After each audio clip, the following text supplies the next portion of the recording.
Liam narrated. The air was thick with anticipation, or maybe it was just the humidity. We'd driven for hours to reach the Whispering Pines, a last hurrah before college scattered us across the country.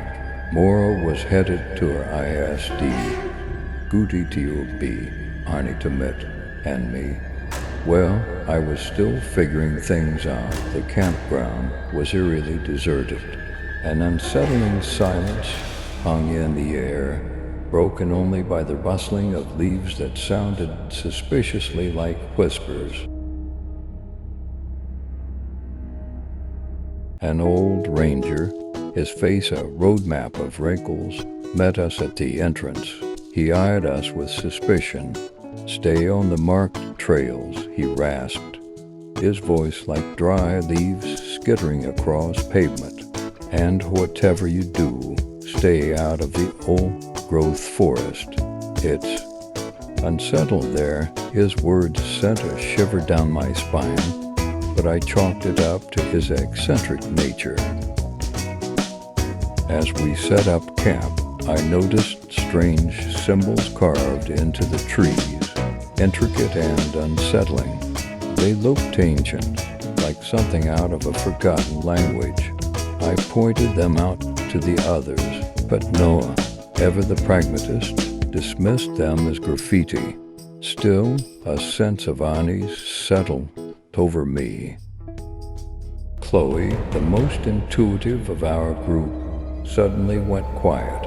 Her eyes were fixed on the dense woods beyond our clearing. "I feel it," she whispered, her voice barely audible. "Something dark, something ancient." Her words sent a chill through me, and even Noel looked a little less skeptical. As dusk settled, we built a campfire. The flames danced erratically, casting long, distorted shadows that seemed to writhe and twist in the periphery of our vision. The flickering light played tricks on my eyes, making me see shapes moving just beyond the firelight. The wind picked up, carrying with it faint whispers that seemed to emanate from the depths of the forest. They were too indistinct to understand, but their very presence was unnerving. It was as if the trees themselves were trying to communicate something sinister. I saw something then, a fleeting figure standing among the trees, just at the edge of the firelight. It was tall and gaunt, its features obscured by the shadows of it. While gathering firewood, we stumbled upon a set of animal tracks in the dirt. They were large, like those of a deer or bear, but they abruptly stopped in the middle of a clearing, as if the animal had simply vanished. It was another unsettling detail in an increasingly strange landscape. While gathering firewood, we stumbled upon a set of animal tracks in the dirt. They were large, like those of a deer or bear, but they abruptly stopped in the middle of a clearing, as if the animal had simply vanished. It was another unsettling detail in an increasingly strange landscape. We retreated to our tents, but sleep was elusive.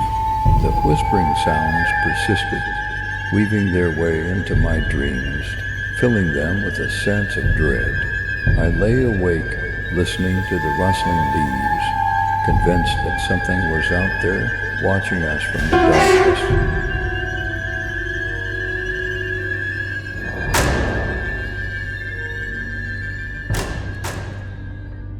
Don't forget to like, subscribe, share this video with your friends, and let us know in the comments what you think will happen next.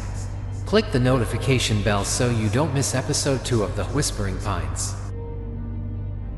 We woke to a scene of chaos. Our campsite had been ransacked.